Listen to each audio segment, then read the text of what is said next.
ಶ್ರೀಮದ್ ರಾಮಾಯಣ ಒಂದು ತತ್ವವನ್ನು ಸ್ಥಾಪನೆ ಮಾಡಲಿಕ್ಕೆ ಪ್ರಯತ್ನ ಪಡುತ್ತೆ. ಆ ತತ್ವ ಏನಪ್ಪ ಅಂದರೆ, ನೀವು ಎರಡು ವಾದಗಳನ್ನು ಕೇಳಿದ್ದೀರಿ. ಒಂದು ಪೌರುಷವಾದ, ಇನ್ನೊಂದು ವಿಧಿವಾದ. ಕೇಳಿದ್ದೀರಾ? ಹೂವನ್ನಿ ಅಥವಾ ಹೂವನ್ನಿ? ಇಲ್ಲ. ಭಾಳ ಒಳ್ಳೆಯ ಉತ್ತರ. ಅವಲ್ಲೇ ನಮಗೆ ಬೆಲೆ ಇರೋದು. ಅದು ನೀವು ಗೊತ್ತಿದೆ ಅಂದ್ಬಿಟ್ರೆ ನಾವೇನು ಮಾಡೋಣ? ಇಲ್ಲ. ಎಂಥ ಒಳ್ಳೆಯ ವಿದ್ಯಾರ್ಥಿಗಳ್ರಿ ನೀವೆಲ್ಲನೂ. ಈಗ ನನಗೊಂದು ಒಳ್ಳೆಯ ಅವಕಾಶ ಹೇಳೋಕೆ ಏನು ಅಂತಂತ ಮೇಷ್ಟ್ರೊಳ್ಳೆ. ಪೌರುಷವಾದ ಅಂದರೆ ನಾನೇ ಮಾಡ್ತೀನಿ ರೀ, ಎಲ್ಲನೂ ನಾನೇ ಮಾಡ್ತೀನಿ. ಒಬ್ಬ ವಿದ್ಯಾರ್ಥಿ ಪ್ರಥಮ ದರ್ಜೆಯಲ್ಲಿ ಉತ್ತೀರ್ಣನಾಗಿದ್ದಾನೆ. ನಮ್ಮ ಹಳೆ ಕಾಲದ ಮಾತು. ಇವಾಗ ರ್ಯಾಂಕ್ ಅನ್ಬೇಕು, ಪ್ರಥಮ ದರ್ಜೆ ಪ್ರಯೋಜನ ಇಲ್ಲ. ನಮಗೆಲ್ಲ 100ಕ್ಕೆ 60 ತೊಗೊಂಡ್ರೆ ಭಾಳ ದೊಡ್ಡವನು ಅಂದ್ಕೊಂಡು, ಇವಾಗ 195 ತೊಗೊಂಡ್ರು ಅಯ್ಯೋ ಪಕ್ಕದವನು 96 ತೊಗೊಂಡಿದ್ದಾನೆ ಅಂದ್ಬಿಡ್ತಾರೆ. ಅಂಥ ವಿದ್ಯಾರ್ಥಿ ಅಂದ್ಕೊಳ್ಳೋಣ. ಅವನು ಯಾರಯ್ಯ 100ಕ್ಕೆ 96 ಅಂಕಗಳನ್ನು ತೊಗೊಂಡಿದ್ದು? ನಾನೇ ಓದಿದ್ದು, ನಾನೇ ಕಷ್ಟಪಟ್ಟಿದ್ದು, ನಾನೇ ನಿದ್ದೆ ಕೆಟ್ಟಿದ್ದು, ನಾನೇ ಪರೀಕ್ಷೆಯಲ್ಲಿ ಬರೆದಿದ್ದು ಅಂತಾನೆ. ಈ ಮನೆ ಕಟ್ಟಿದ್ದು ಯಾರ್ರೀ? ನಾನೇನ್ರಿ ದುಡ್ಡು ಸಂಪಾದನೆ ಮಾಡಿದ್ದು, ನಾನೇ ಈ ಮನೆ ಕಟ್ಟಿದ್ದು ಅಂತಾನೆ. ಅದೇನೋ ಪಾರ್ಶ್ವವಾಯುಗೆ ಸಂಬಂಧಪಟ್ಟಂಥ ಪುಸ್ತಕ ಬರೆದಿದ್ದು ನಾನೇ, ಸೂರ್ಯನಾರಾಯಣ ಶರ್ಮಾ ಅಂತ. ಇನ್ಯಾರು ಹೇಳ್ತೀರಿ? ನಾನೇ ಬರೆದಿದ್ದು. ಈ ಮಾತಾಡ್ತಾ ಇರೋದು ನಾನು. ಯಾರು ಮಾತಾಡ್ತಾ ಇರೋದು? ನಾನೇ ಮಾತಾಡ್ತಾ ಇರೋದು. ಇದು ಪೌರುಷವಾದ. ನಾನೇ ಮಾಡುವುದು, ನಾನೇ ಸಾಧಿಸುವುದು. ಆದರೆ ಅದಕ್ಕೆ ಕೆಲವು ಪ್ರಶ್ನೆಗಳಿವೆ. ಬೇರೆಯವ್ರ ಉತ್ತರ ಕೊಡೋದು. ಸೂರ್ಯನಾರಾಯಣ ಶರ್ಮದ ಕೇಳೋದು, ನಂದೇ ನಾನು ಹೇಳ್ತೀನಿ ಅಂತ ಇಟ್ಕೊಳ್ಳೋಣ. ನಾನು ಉಪನ್ಯಾಸ ಕೊಡ್ತಿದ್ದೀನೇನಪ್ಪ, ಮೇಲ್ನೋಟಕ್ಕೆ ನಿಜ.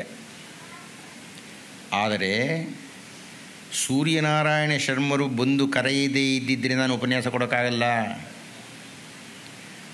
ಅವರು ಭೌತಶಾಸ್ತ್ರದ ಬಗ್ಗೆ ಕೊಡಿ ಅಂತಲೋ, ರಸಾಯನಶಾಸ್ತ್ರದ ಬಗ್ಗೆ ಕೊಡಿ ಅಂತಲೋ, ಗಣಿತಶಾಸ್ತ್ರದ ಬಗ್ಗೆ ಕೊಡಿ ಅಂತ ಕೇಳಿದರೆ ಕೊಡೋಕ್ಕಾಗ್ತಿರಲಿಲ್ಲ. ಶ್ರೀಮದ್ ರಾಮಾಯಣದ ಬಗ್ಗೆ ಕೊಡಿ ಎಂದಿದ್ದು ಕೊಡ್ತಾ ಇದ್ದೀನಿ. ಆದರೆ ಶ್ರೀಮದ್ ರಾಮಾಯಣ ಅನ್ನೋದು ಓದಿರಬೇಕು. ನಾನು ಓದದೇ ಇದ್ದರೂ ಕೊಡೋಕ್ಕಾಗಲ್ಲ. ಅಸಲು ರಾಮಾಯಣ ಅನ್ನೋದು ಬರೆದಿರಬೇಕು. ಅದು ಬರೀದೆ ನಾನು ಕೊಡೋಕ್ಕಾಗಲ್ಲ. ಕೊನೆಗೆ ನೀವೆಲ್ಲ ಕೂತಿರಬೇಕು, ಇಲ್ದಿರ ಯಾರು ಕೊಡಲಿ? ನಾನು ನೀವಿಲ್ದೇನೂ ಕೊಡೋಕ್ಕಾಗಲ್ಲ. ಹೀಗಾಗಿ ನಾನು ಕೊಡಲಿಕ್ಕೆ ಆಗ್ತಾ ಇದೆ ಅಂದರೆ ಇಷ್ಟೆಲ್ಲ ಸಹಕಾರ ಬೇಕದಕ್ಕೆ. ನಾನು ಉಪನ್ಯಾಸ ಕೊಡ್ತಾ ಇದ್ದೀನಿ ಅಂದರೆ ನಾನು ಕೊಡ್ಬೋದ್ರಿ, ಕೇಳೋಕ್ಕಿರ್ಬೇಕಲ್ಲ ಯಾರಾದರೂ. ಆದ್ದರಿಂದ ಕೊಡ್ತಾ ಇದ್ದೀನಿ ಅನ್ನೋದು ಯಾವುದ್ರ ಮೇಲೆ ನಿಲ್ಲುತ್ತೆ? ಕರೆಯೋದ್ರ ಮೇಲೆ, ಬರೆದಿರೋದ್ರ ಮೇಲೆ, ಓದಿರೋದ್ರ ಮೇಲೆ, ಕೇಳೋರ ಮೇಲೆ. ಹೀಗೆ ನಾನು ಉಪನ್ಯಾಸ ಕೊಡ್ತೀನಿ ಅನ್ನೋದು ಸುಳ್ಳೋ ನಿಜವೋ? ಅದೊಂದು ಭ್ರಮೆ. ನಾನು ಕೊಡ್ತೀನಿ ಅನ್ನೋದು ನನ್ನಿಂದ ಕೊಡಿಸಲ್ಪಡುತ್ತದೆ. ನಾನು ಈ ಹೊತ್ತು ನಿಮಗೆ 1/4 ಗಂಟೆನೋ 1 ಗಂಟೆನೋ ತಲೆ ಕೆಡಿಸಬೇಕು ಅಂತ ಬ್ರಹ್ಮ ಬರಹ ಬರೆದುಬಿಟ್ಟಿದ್ದಾನೆ. ನೀವು ವಿಧಿ ಇಲ್ಲದೆ ಕೂತ್ಕೊಂಡಿದ್ದೀರಿ, ನಾನು ಬಂದು ಮಾತಾಡ್ತಾ ಇದ್ದೀನಿ. ಇದು ನಂದೂ ನಿರ್ಣಯ ಅಲ್ಲ, ನಿಮ್ಮದೂ ನಿರ್ಣಯ ಅಲ್ಲ, ಅಲ್ವೇನ್ರಿ? ಅವ್ರು ನನಗೆ ಹೇಳಿದ್ರು, ವೇದಿಕೆಯಲ್ಲಿ ನೀವು ಒಬ್ಬರೇ ಇರೋದು ಅಂತ. ಒಬ್ಬನೇ ಇದ್ನ ಅವತ್ತಿನ ಮಾತವ್ರು ಹಾಗೆ ಹೇಳಿಸ್ತು. ಪಾಪ ಅವ್ರದ್ದು ಇಲ್ಲ, ಇಷ್ಟು ಜನನ ಕೂಡಿಸ್ಬೇಕಾಯ್ತು ಅವರು. ಯಾಕೆ? ಅವ್ರಿಗೆ ಗೊತ್ತಿಲ್ಲ. ವಿಷಯ ಹಾಗೆ ಬೆಳೀತು, ಹಾಗೆ ಸಭೆ ಆಯಿತು. 1 ಗಂಟೆಯಲ್ಲಿ ನಿಮ್ಮನ್ನು ಕಳಿಸ್ಬಿಡ್ತೀವಿ ಅಂದರು. ಆಯಿತಾ? ಆಗಲಿಲ್ಲ. ನೀವು ಇಷ್ಟೊತ್ತಾಗತ್ತೆ ಅಂದ್ಕೊಂಡ್ರಾ? ಇಲ್ಲ, ಆಯ್ತದು. ಇದೆಲ್ಲ ದಯವಿಟ್ಟು ಗಮನ ಇಡಬೇಕಾದ್ದು. ನಮ್ಮ ಪ್ರತಿ ಕ್ಷಣದ ಬದುಕು ನಮ್ಮದಲ್ಲ. ನಾವು ನಮ್ಮ ಜೀವನದಲ್ಲಿ ಅದು ಮಾಡ್ತೀವಿ, ಇದು ಮಾಡ್ತೀವಿ, ಅದು ಮಾಡ್ತೀವಿ ಅಂದ್ಕೊಂಡಿದ್ದೆಲ್ಲ ಆಗಲ್ಲ. ನಾವು ಅಂದುಕೊಳ್ಳದೆ ಇರೋದು ಏನೇನೋ ಆಗಿಬಿಡುತ್ತೆ. ಹುಟ್ಟೋದನ್ನು ನಾವು ಲೆಕ್ಕ ಹಾಕಿದ್ವೇನ್ರಿ? ಇಷ್ಟನೇ ತಾರೀಕು ಇಂಥ ಊರಿನಲ್ಲಿ ಇಂಥ ಅಪ್ಪ ಅಮ್ಮನಿಗೆ ಹುಡ್ತೀವಿ ಅಂದ್ಕೊಂಡಿದ್ವಿ. ನಾವು ಇಂಥವ್ರನ್ನೇ ಮದುವೆ ಆಗ್ತೀವಿ ಅಂತ ಅಂದ್ಕೊಂಡಿದ್ದೀರಾ? ಸೂರ್ಯನಾರಾಯಣ ಶರ್ಮರು ಎಷ್ಟು ಹುಡುಗಿರು ನೋಡಿದ್ರು ಯಾರಿಗೆ ಗೊತ್ತು? ಅವರ ಶ್ರೀಮತಿ ಇವ್ರು ಬಂದಿದ್ದಾರಾ ಇಲ್ಲಿ? ಎಲ್ಲಪ್ಪ ಅವರು? ಒಳಗೆ ಕೂತಿದ್ದಾರೆ ಅವರು? ಅಲ್ಲೇ ಇದ್ದಾರೆ. ನೀವು ಎಷ್ಟನೇ ಹುಡುಗಿನ ನೋಡಿದ್ದು ನೀವು? ಅಂತೂ ಒಂದಾಗಿತ್ತಲ್ಲ. ನೀವೇನೇನಮ್ಮ? ಅವ್ರ ಪರವಾಗಿ ನೀವು ನೋಡಿದ್ರಿ. ಅವ್ರು ಎಷ್ಟು ನೋಡಿದ್ರು ನಿಮಗೆ ಗೊತ್ತಾ? ಅವ್ರು ಆಸ್ಪತ್ರೆಯಲ್ಲಿ ಇದ್ದವರು. ವೈದ್ಯಶಾಸ್ತ್ರ ಕಲ್ತವ್ರು ಸುತ್ತಮುತ್ತಲು ಬರೀ ಹುಡುಗಿರೇ ಇದ್ದರು ಅವರಿಗೆ. ಅವರ ಸೌಂದರ್ಯವನ್ನು ನೋಡಿದರೆ ಎಷ್ಟು ಹುಡುಗಿಯರು ಅವ್ರ ಹಿಂದೆ ಓಡಾಡಿದ್ರು ಯಾರಿಗೆ ಗೊತ್ತು, ಇವರೇನು ಮಾಡಿದ್ರು ಯಾರಿಗೆ ಗೊತ್ತು. ಈ ಮಾತುಗಳನ್ನು ಕೇಳಿ ಇವತ್ತು ರಾತ್ರಿ ಅವ್ರ ಮನೆಯಲ್ಲಿ ಏನು ಜಗಳ ಆಗುತ್ತೋ ಅದು ಯಾರಿಗೆ ಗೊತ್ತು. ಹೀಗಾಗಿ ಯಾವುದು ನಮ್ಮದಲ್ಲ, ಯಾವುದು ನಾವು ಅಂದುಕೊಂಡಿದ್ದಾಗತ್ತೆ ಅಂತ ಅಲ್ಲ, ಕೊನೆಗೆ ಸಾಯೋದು ನಮ್ಮದು ಅಲ್ವೇ ಅಲ್ಲ.